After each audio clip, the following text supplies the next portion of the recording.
मेरा नाम मकसूद अली है और इस इलाके का नाम वैसे तो भिटाई आबाद धनी बख्श गोट पहले तो खासकेली गोट था। फिर आस्ते आस्ते ये धनी बख्श गोट बन गया। जो धनी बख्श था वो पहले खासकेली था। अब इसके खासकेली के और भी ज़्यादातर खासकेली गोट भी है और ये पहले गुलशन के थे, तो यहाँ से फिर वो हिजरत करके यहाँ पे आ गए। जी, सीमा हैदर हमारे सामने ही आती जाती थी। 4-5 बच्चे थे उसके, यहाँ से ये झूले वगैरह होता था, झूले पे बिठाती थी, करती थी। यहाँ से पानी वगैरह उठाती थी, राशन वगैरह लेती थी दुकानों से। तो आना जाना सिर्फ हमने तो ऐसे ही देखा है उसको, बाकी जान पहचान नहीं थी हमारी ज़्यादातर उससे। बाकी है पड़ोसन हमारी। ये तकरीबन 5-6 साल तक रही है यहाँ पे। और इसका मियाँ जो है वो बाहर था।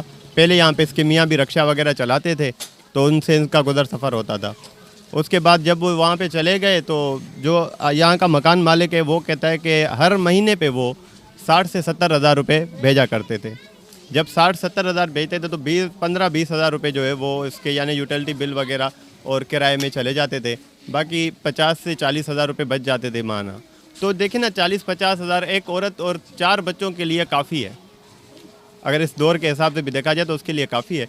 लेकिन एक ये पबजी गेम के ज़रिए जो एक कांटेक्ट हो गया इसका लड़के से, तो जी बिल्कुल, जो लेडीज़ जो घर में फ़ारिग बैठी हुई हैं, जिनके पास यानी कि एक सेटेलाइट है, नेटवर्क चल रहा है या वाईफाई है या नेट चला रही हैं, तो वो पबजी, फेसबुक, व्हाट्सअप वगैरह सब कुछ चला रही हैं। तो इस लिहाज से कि हम तो यही कहेंगे कि हमारा जो है ना पाकिस्तान गवर्नमेंट और इंडिया से यही रिक्वेस्ट है कि चलो औरत अपनी मर्ज़ी से गई है, लेकिन बच्चों का क्या कसूर है?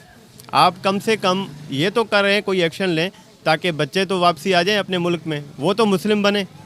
या उनका कसूर है कि वो भी गैर यहाँ पे पैदा होकर और वो फिर भी गैर मुस्लिम बन जाए। हैदर तो ये मोहब्बत थी उसकी और ये इसने पसंद की शादी की है।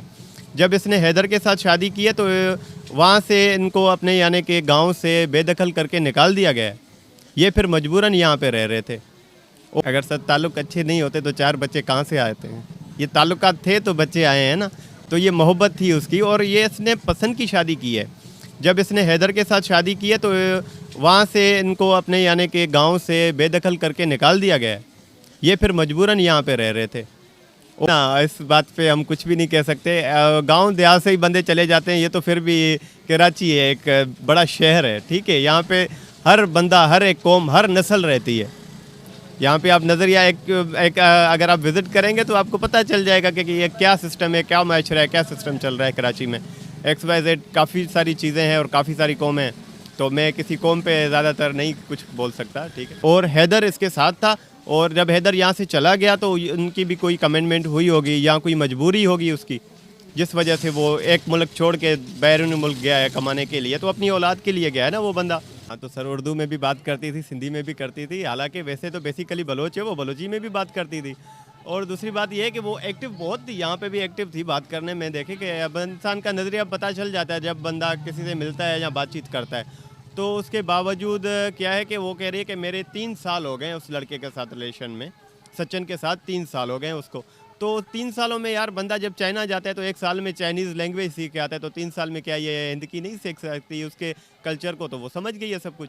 अब देखें कि वो मंगलसूत्र वगैरह और ड्रेसिंग भी जो है वो फुल जो है वो इंडियन वाली कर रही है। कोई महसूस भी नहीं कर सकता कि ये एक मुस्लिम है। नहीं, यहाँ पे तो ऐसा कोई भी है हिंदू वगैरह या हिंदी यहाँ पे तो नहीं है। वैसे ओवरऑल बाहर आप जाएँ तो फिर हिंदू बैठे हुए हैं। हिंदी भी जो है वो सिंध एक की यानी कि मसलन एक मिले हुई है, भाई हैं आपस में, इसमें कोई अर्ज नहीं है। लेकिन बात यह है कि इसने जो भी कुछ किया है, जो सीखा है, एक पबजी से सीखा है और सचिन से सीखा है। सर सचिन कोई नाना टेंडुलकर नहीं है, सचिन एक आम आदमी है यार। और दूसरी बात कि मुझे तो ऐसा लग रहा है कि सचिन को जो भी है ना पूरा खेल का है इसका, जिसने ये गेम करी है और ख़ुद भी गई है, बच्चों को भी लेके गई है।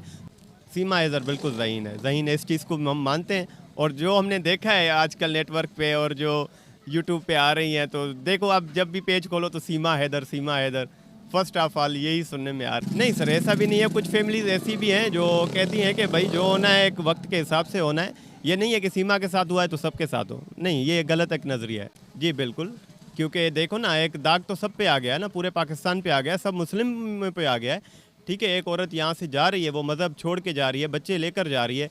और इंडिया हमारा दुश्मन है, हम खुला कलम कहते हैं। अभी जो हमारे इंटीरियर सिंध में जो रहते हैं, जो सिंधी हैं बेसिकली, तो वो यही कह रहे हैं कि हम सिर्फ इजाज़त मिल जाए तो हम इंडिया को दिखा दें ایک منٹ کے اندر کہ ہم پاکستانی کیا ہیں اور ہم اپنی غیرت پہ کیا کچھ کر سکتے ہیں. تو اس حوالے سے دیکھیں نا, غیرت پہ جب بات آ جاتی ہے تو پھر بندہ برداشت سے اس چیز سے تو باہر آ جاتا ہے, کوئی بھی ہو. پہ بات آ گئی ہے تو مذہب پہ چھیڑ چھاڑی تو آپ دیکھیں نا, کسی بھی صورت میں کہتے ہیں کہ آپ کسی ہوٹل پہ بھی جائیں گے تو وہاں پہ کیا لکھا ہوتا ہے کہ مذہبی گفتگو اور سیاسی گفتگو کرنا منع ہے, صرف گفتگو کرنا. اگر اس پہ ایک بات چل جائے, ٹھیک ہے, سوشلائز ہو جائے تو اس پہ تو پھر ہر بندے کو غیرت آتی ہے, چاہے کوئی بھی ہو. آج بھی اگر آپ یقین کریں, دل سے یہ باتیں سنیں گے اور دماغ سے سوچیں گے تو یقین کریں یا نہ کریں, کوئی بھی ہوگا اسے غصہ ضرور آئے گا کہ اس نے کس طریقے کی حرکتیں کی ہیں. بچوں کو لے جا کے بچوں کو بھی مستقبل کتنا خراب دے رہی ہے, کیونکہ خود تو یہ خراب ہے ہی عورت, اور یہاں تک کہ یہ بچوں کو بھی اپنی نقش قدم میں چلا رہی ہے. ایک غیر آدمی جو ایک کما کے بھی نہیں دیتا, جو اس کے ٹکڑوں میں پل رہا ہے, بچوں کی صدقے سے کھا رہا ہے, اس آدمی کے لیے اس نے, وہ بھی گندی شکل کا, اس کے لیے اس نے اپنا گھر چھوڑا, اپنے بچوں کی زندگیاں برباد کی. اس نے, آپ لوگوں نے سن لیا ہوگا کہ وہ کیا کہہ رہے تھے کہ مہینے کا 60-70 ہزار روپے اسے ملتے تھے. یہاں تک کہ اس کو اتنی پتہ ہے, مالک مکان نے کہا ہے, لیکن اس کی اگر دیکھا جائے اس کو ملتے تھے 80,000 روپے ہر مہینے اس کو ملتے تھے, جو غلام حیدر بھائی ایزی کرواتا تھا بینک کے ذریعے, اس کے پاس پیسے پہنچتے تھے. اور یہاں تک کہ آپ لوگ سن رہے ہوگے کہ مالک مکان کے بارے میں, جس کے بارے میں یہ کہتی ہے کہ وہ بہت اچھے تھے, تو وہی مالک مکان کیا کہہ رہے کہ بھائی اس کا جو شوہر ہے ہر مہینے اس کو پیسے بھجوایا کرتا تھا, اور اس کو مکان کا کرایہ اور جو بل وغیرہ یہ سب کچھ نکال کے خرچہ وغیرہ کر کے 15,000 اس کے خرچ ہوتے تھے. باقاعدہ اس کے اتنے پیسے بچتے تھے کہ یہ 4 بچے اور سیما اچھا خاصا کھا پی سکتے تھے, لیکن پھر بھی اس عورت کو غیرت نہیں تھی. کہتے ہیں نا کہ کبھی بھی اس طریقے کا غداری اور دھوکہ نہیں دیا جا سکتا, لیکن یہ غدار عورت ہے, یہ ایک نمبر کی چالو عورت ہے. اس نے وہاں کی عیاشیوں کے لیے, نئے نئے مردوں کے لیے اس نے اس طریقے کے کارروائیاں کیے. کون کہتا ہے یہاں پہ گھومتی پھرتی نہیں تھی, یہ یہاں پہ کھلے عام گھومتی پھرتی تھی, کھاتی پیتی تھی, ریسٹورنٹ سے منگاتی تھی, ہر چیز یہ کرتی تھی, لیکن وہاں پہ بیٹھ کے جھوٹ بولتی ہے. یہ مرتد عورت, یہ جو ہے نا سب سے گندی گھٹیا غلیظ عورت ہے. آج بھی اگر اس کی باتیں سن لیں نا پڑوسیوں کی, تو یقین کریں یا نہ کریں, آپ لوگوں میں سے کئیوں لوگ جو ہوں گے اس کے سپورٹر, ان کو بھی غصہ آئے گا.